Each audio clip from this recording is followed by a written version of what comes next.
புதுசா ஒரு பொருளை நம்ம வாங்குறப்ப ஏற்கனவே யூஸ் பண்ண பழைய பொருட்களை குப்பையில வீசி வீணடிச்சிடுறோம்.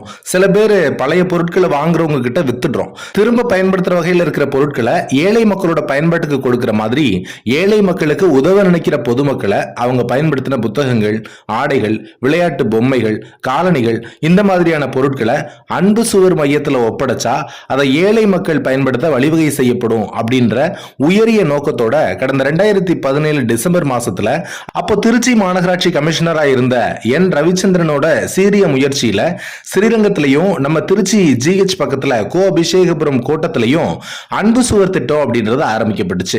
மொத்தம் 18 சின்ன சின்ன அறைகள் கொண்ட இந்த அன்பு சுவர் மையத்துல உணவுப் பொருட்களை தவிர்க்கவும் அப்படின்னும் தங்களுக்கு தேவையான பொருட்களை மட்டும் எடுத்துக்கவும் அப்படின்ற மாதிரியான வாசகங்கள் பொறிக்கப்பட்டுச்சு. இந்த திட்டத்துக்கு மனிதநேயம் கொண்ட மக்களும் சக மனுஷங்களுக்கு உதவணும்ன்ற மனசு கொண்ட பல மக்கள்கிட்ட இருந்தும் நல்ல வரவேற்பு அப்படின்றது கிடைச்சது. திருச்சி சிட்டில இருக்கிற பொதுமக்களும் அவங்க பயன்படுத்தாத நிலைமையில வீட்டில் இருக்கிற ஆடைகள், செருப்புகள், துணிப்பைகள் இந்த மாதிரியான பொருட்களை இந்த அன்பு சுவர் மையத்துல வச்சுட்டு போனாங்க. அதை தேவைப்படுறவங்க வந்து எடுத்துக்கிட்டாங்க.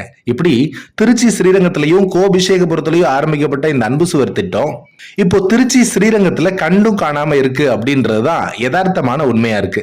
அந்த வழியில போறப்பையும் வர்றப்பையும் எத்தனையோ சக மனுஷங்களோட மனிதநேயத்தை உருவாக்கிட்டு இருந்த இந்த அன்பு சுவர் திட்டம் இப்போ ஒண்ணுமே இல்லாம வெத்து சுவரா இருக்கு அப்படின்றதுதான் யதார்த்தமான உண்மை.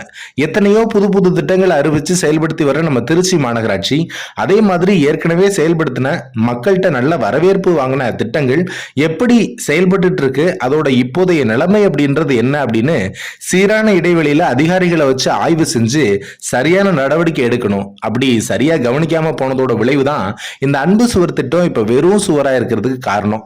இனிமேலாவது திருச்சி மாநகராட்சி சரியான இடைவெளியில இதே மாதிரியான பல திட்டங்களை சீரா செயல்படுத்துறதுக்கு நடவடிக்கை எடுக்கணும் அப்படின்றதுதான் திருச்சி ஸ்ரீரங்கத்தில் இருக்கிற சமூக ஆர்வலர்கள் மற்றும் பொதுமக்களோட எதிர்பார்ப்பா இருக்கு.